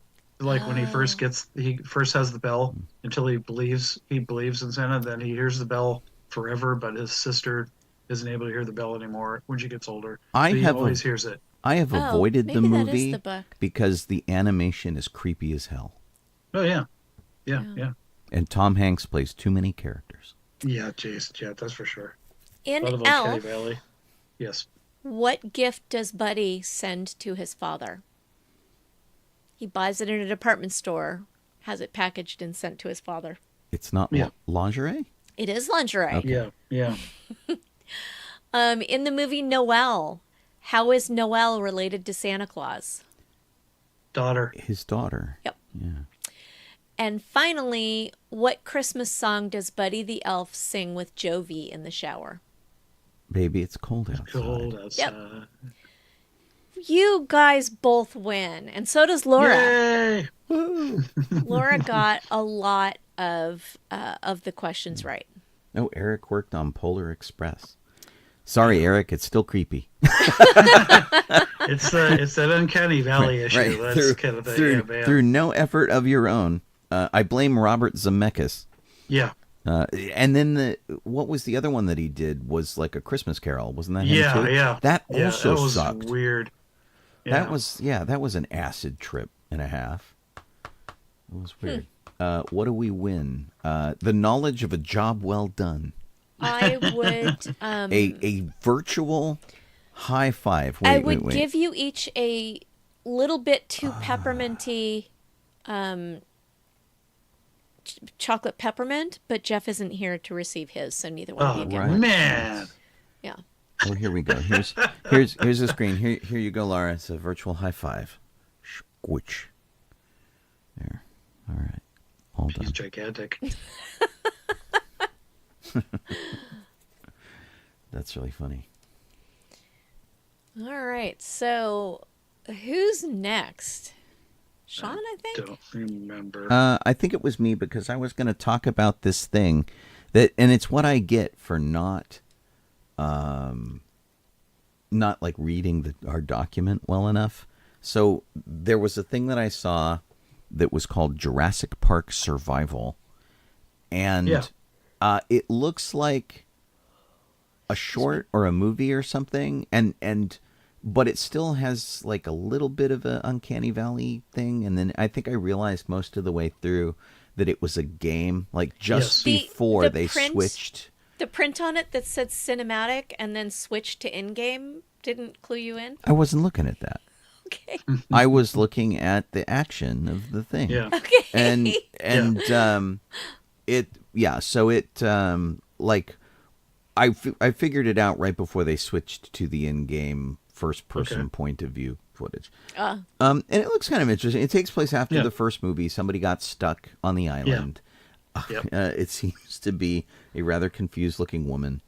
And I guess if you like that sort of I'm being hunted spooky game kind of thing, it's probably pretty fun. But the graphics are really good. Yeah, it looks really amazing. Yeah, to the point where the cinematic, I was looking at the cinematic going, did they shoot this with a human being or not?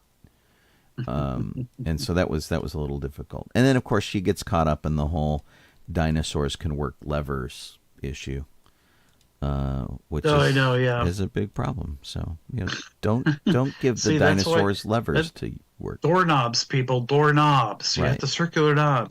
Right. You'll be fine. Can't do it. Like babies. Babies have a hard time with knobs. Yeah, we have that trouble at the house here. We have a lot of doors with levers, and the dogs turn into raptors and get in here. Wow, you haven't even fixed that in your own house?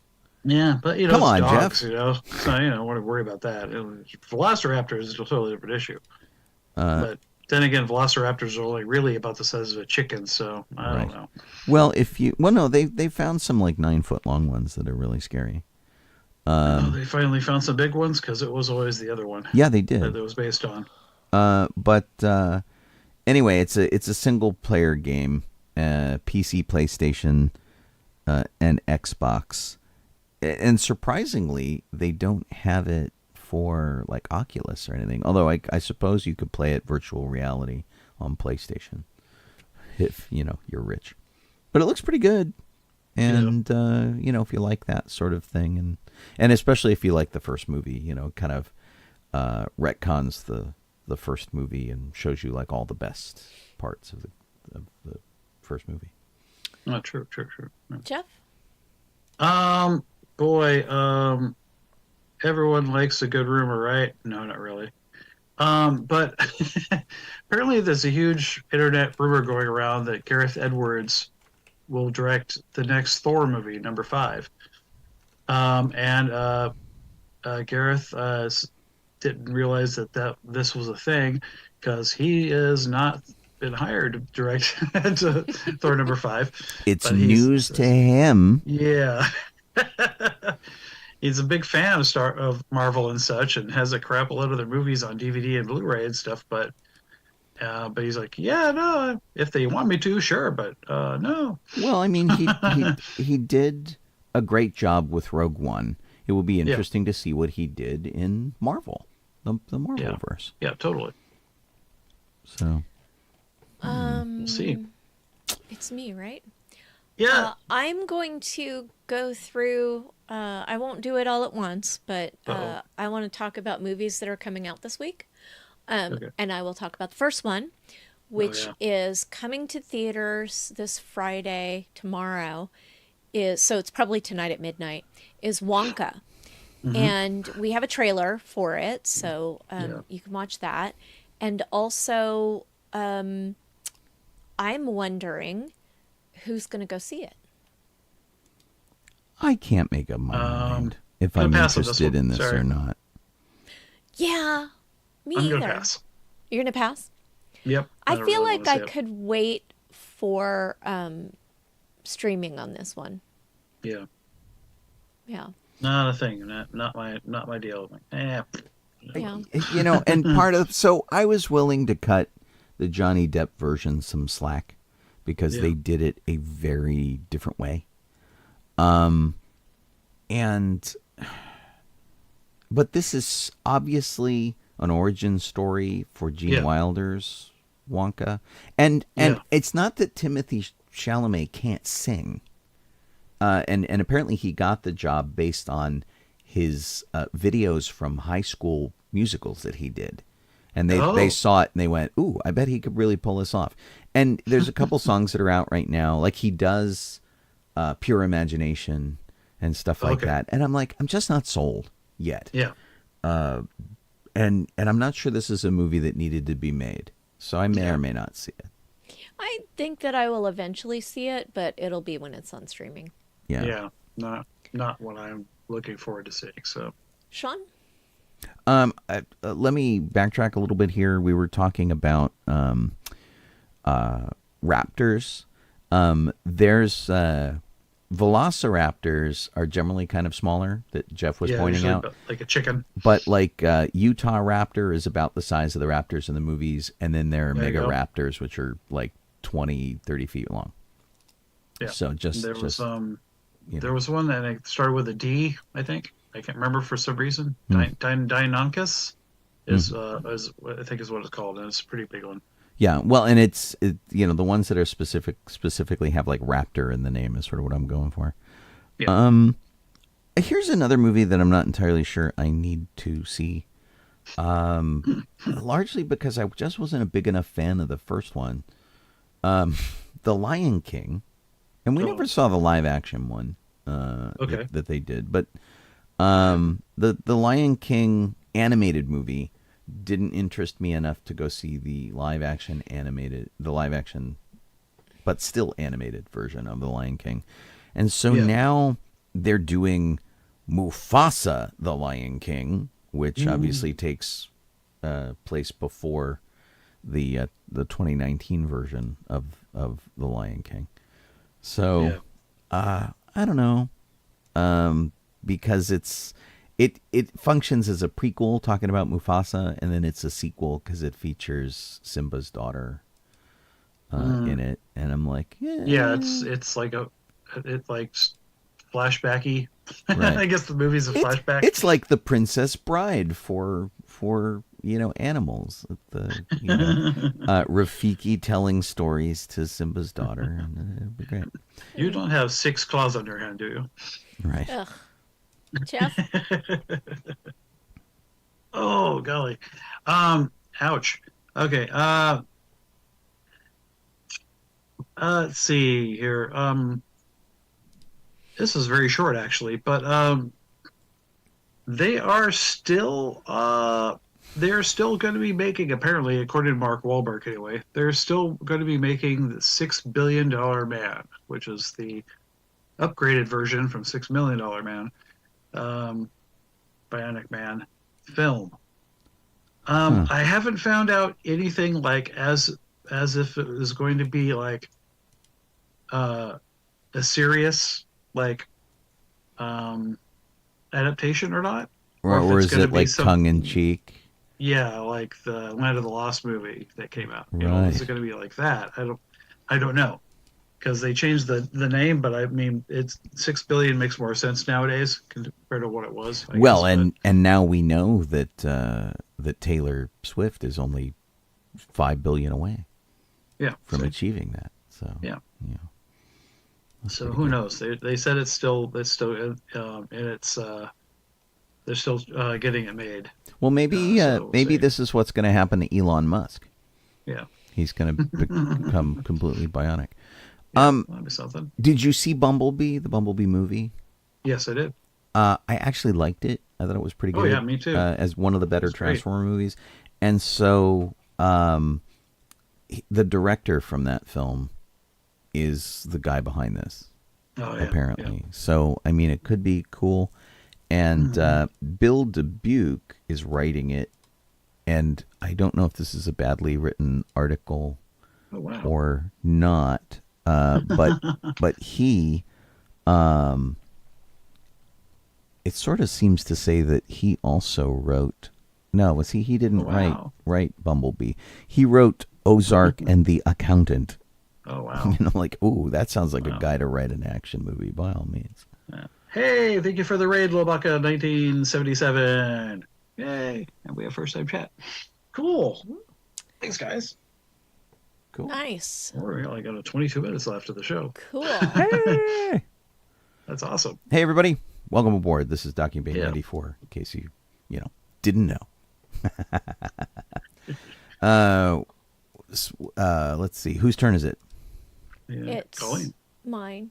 Woohoo! I will say that coming to Disney Plus next Wednesday, the 20th, is the opening of the series Percy Jackson and the Olympians. I think we just reviewed it last week, so I won't actually talk about it, but just to say it's coming next week. It's here. Go ahead and watch this one if you have Disney Plus. Yeah, might be good. Sean? Let's see.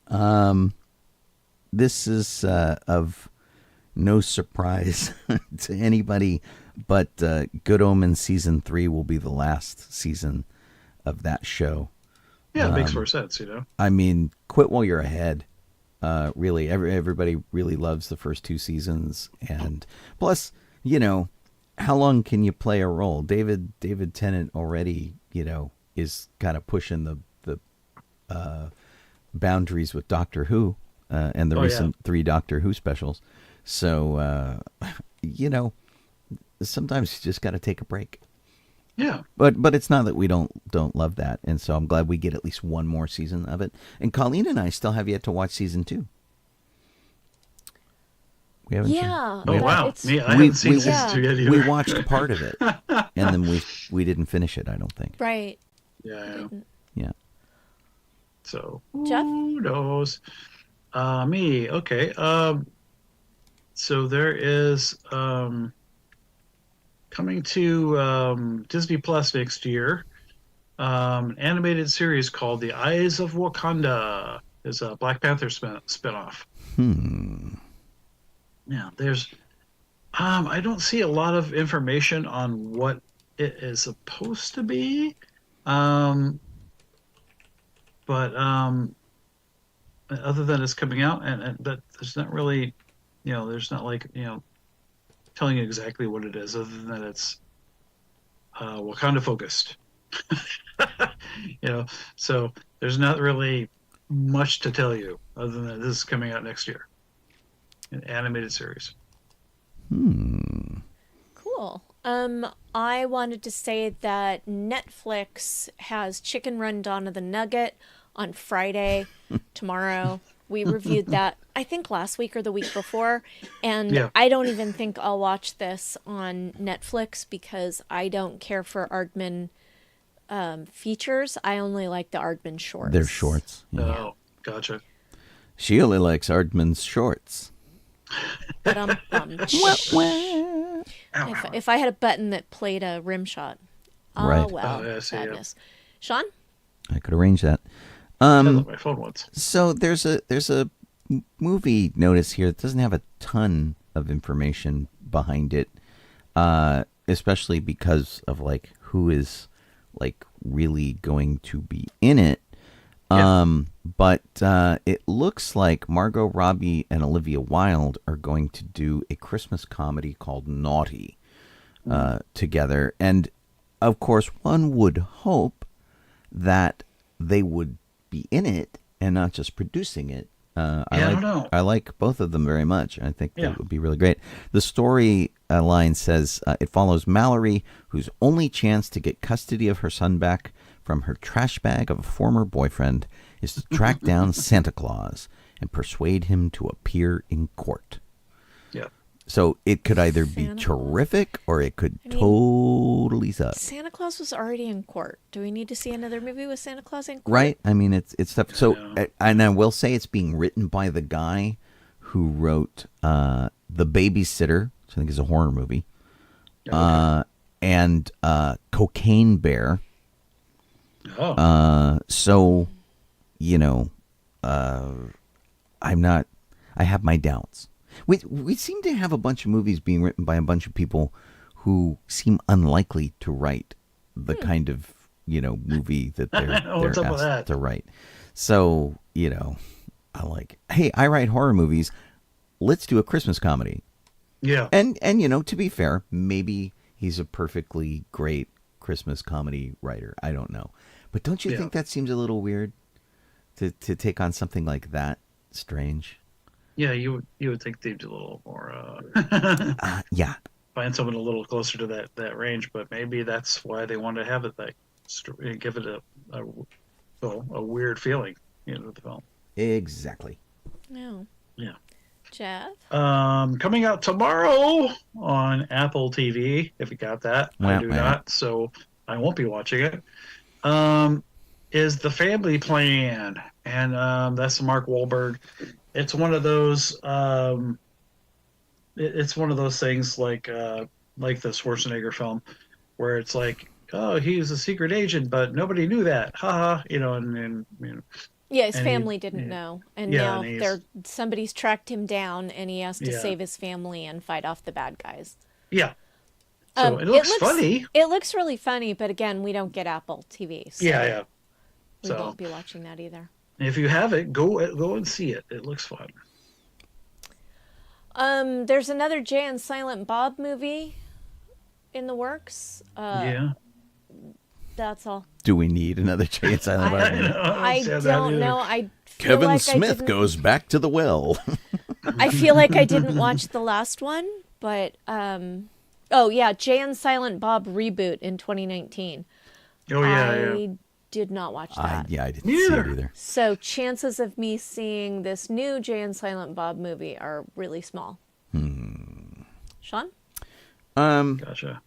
Very frequently, people like to get into very deep discussions online about comic book characters and their storylines and things, and sometimes even the creators. And one of the ones that's been really kind of polarizing is that with Marvel and the MCU and all of this kind of stuff, even though he is like sort of a nearly universally beloved figure, Stan Lee gets sort of slammed as being the face of Marvel because people who created characters with him don't always get their due.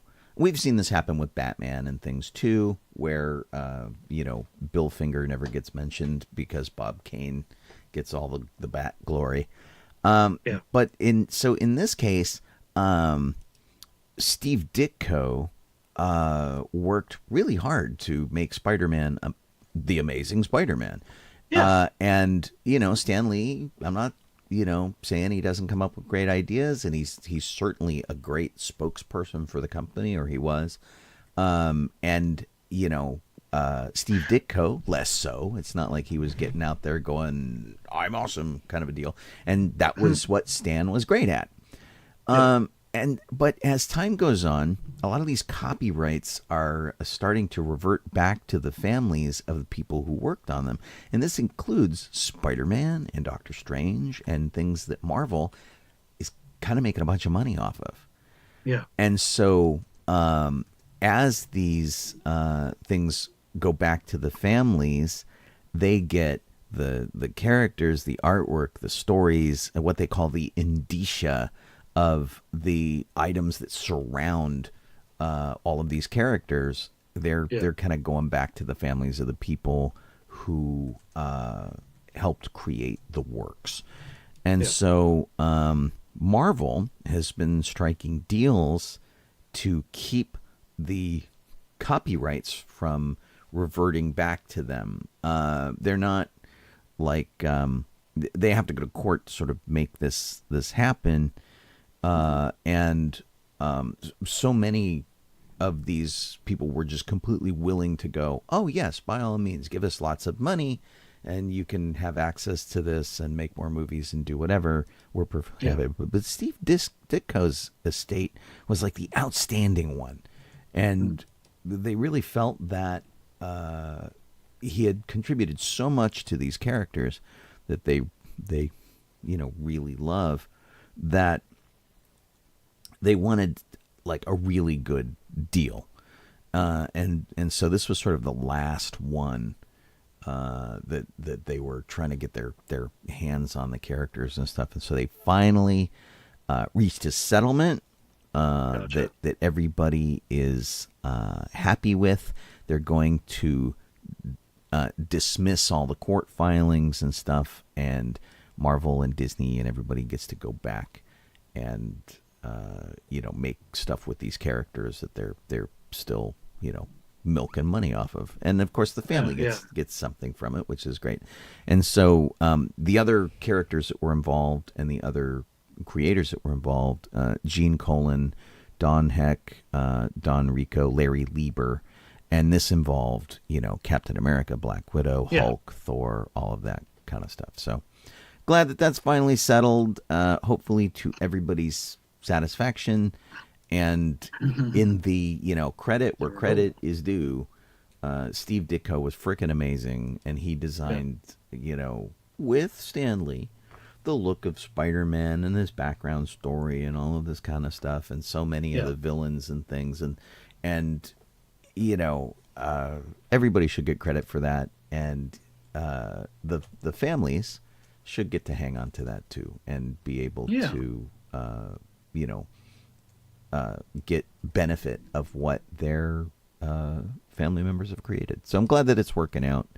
I'm glad Disney's not being a jerk, because they have a history of being a jerk. And as much as I love Disney stuff, sometimes you just gotta own up to stuff and pony up.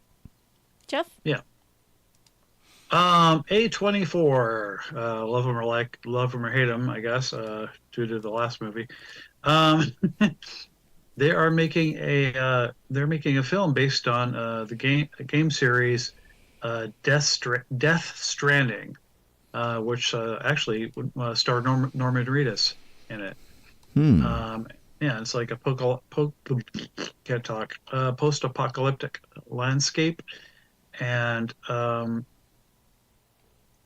he basically is it's a courier who is tasked with delivering supplies to isolated colonies across the post-apocalyptic Earth.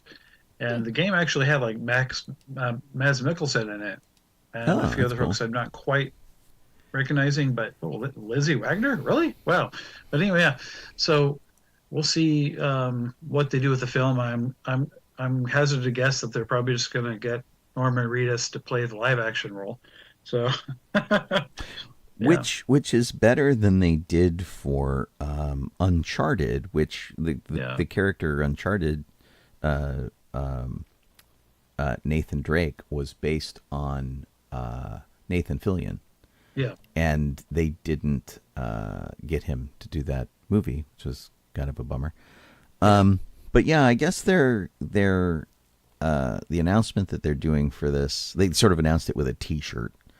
But the people who are working on this, the production company, were the guys who did Bill and Ted Face the Music. Yes.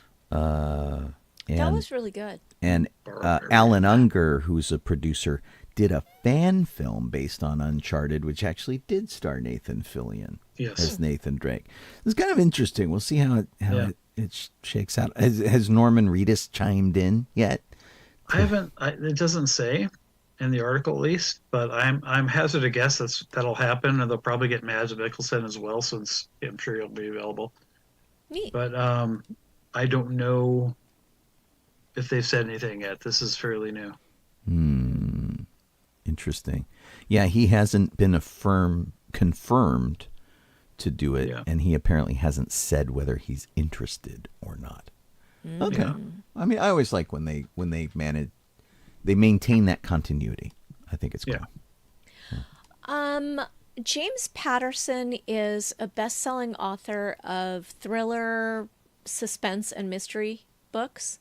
And kids' books, too, such as, well, he's done nonfiction to young adult, historical fiction, romance. He's done, like, everything. He's very prolific. But you may have heard of him from Along Came a Spider or First to Die. He wrote a book with Dolly Parton called Run, Rose, Run. Mm-hmm. And he's got a ton of books. I don't even know how many. He's got 114 New York Times best-selling novels, and he holds the record for most #1 novels by one author, 67 #1s. That is a lot. That's the Guinness record, and he's got it. Well, he is awarding 600 employees at independent bookstores all over the country. I think it's the country. They don't have a list of who all is receiving these awards, just that their independent bookstore employees are each getting a $500 bonus from him for Christmas. That's pretty cool. And employees could nominate themselves or be recommended by store owners, managers, peers, community members, and others. How many awards is he giving out? 600. That's $300,000. It's awesome. Wow. Damn. Yeah. That comes really hot on the heels of a thing that like everybody freaked out that Taylor Swift, I will say her name correctly, because apparently I can't. She hit the $1 billion mark halfway through her current tour. And people are melting down. They're like, she's a billionaire now. We can't trust her. But they're all old people who are melting down. Like the kids are like, Yeah, of course. yeah, we helped make Taylor Swift a billionaire. And she's done so much charity stuff. And she's kind of looking to Dolly Parton as a guide, I think. Except Dolly Parton, who would be a billionaire, except she keeps giving away lots and lots of money. Before this tour, Taylor and Dolly were neck and neck at nice. $700,000 or $700 million Yeah. of assets and money and stuff that they do. And so Taylor Swift has passed that. And I'm like, give people a chance to do good stuff. Yeah. So like this thing with the author is like out of left field. Like nobody expected James Patterson to make a big donation. Anybody. And it's great and it's awesome that he's doing it, and everybody will go, man, James Patterson is awesome. But, Taylor Swift I did it again. Taylor Swift just became a billionaire like 2 weeks ago. Let her finish her tour and then decide how she's going to give her money away, because she will. She has in the past. Just like get off people's backs, man. Let them enjoy their success for a little while. Exactly. It's not like Jeff Bezos, who has enough money to save the world like 6 times over. And yeah, the other thing is that if you're going to be down on people who are extraordinarily wealthy, let's actually go after the people that are making more money than is even humanly possible. Right. Well, and not contributing. Yeah. Yeah. And Elon Musk, who is the richest man in the world, could do so much. And my point, that when I was pointing this out we were having another conversation on another Facebook thread, is that they have decided to be heroes to a very small group of other rich people instead of being heroes to the 7 billion people on the planet. Yeah. What a choice, man. I mean, wouldn't you want to be a hero to the entire world? And launching rich people into space isn't the way to do it. I mean, as long as they don't come back, I suppose.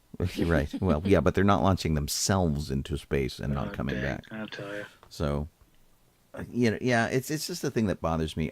Looking at Taylor Swift, like, she's one of the few billionaires that actually made this money, like, on her own merit as a songwriter. That's astounding. Yeah. And, okay, she's young, she's 33, she's whatever, and people are like, she has too much money now. But her community isn't looking at it that way. They're like, hey, we helped put her there, and I feel good because we like her, and she's one of us. Yeah. And that's huge. Whereas, like, go Taylor Swift. Elon Yay. Musk is, he could be orbiting the planet for all we care, because, who sees him? Nobody sees him. Right. Sean, you want to wrap us up? I guess so. I guess we're hitting that end of things. If you guys have been watching us on Twitch or on Facebook, thank you for doing that. That's totally cool. You could see us later on if you want to point somebody at the show or check things out. You can see us on YouTube. Just look up DB94. The Twitch shows, I think, last for 2 weeks up there too before they vanish into the ether. And you could be listening to us audio-wise over on sci-fi.radio. That is the main place we have been broadcasting for the better part of 12 years, which has been pretty cool. Yeah. Any of the funny stuff that you see on DB94's Facebook page comes from Kit, Boba-Kit Sovine. She also does our control document that we pull all of these speed round stuff and our trailers and all that kind of stuff for. She keeps track of our conversations during the week and compiles them into one document. And it's the only reason our show is coherent at all. So thanks, Kit, for doing that. And then, and of course, to all of you guys, for tuning in and listening and doing whatever, because otherwise we'd be sitting in this room talking to ourselves, and instead people in Russia, Canada, United States, Germany, Estonia are all tuned in and checking us out, and that makes you guys awesome. We'll be back again next week, I guess, to do it all again. Yep.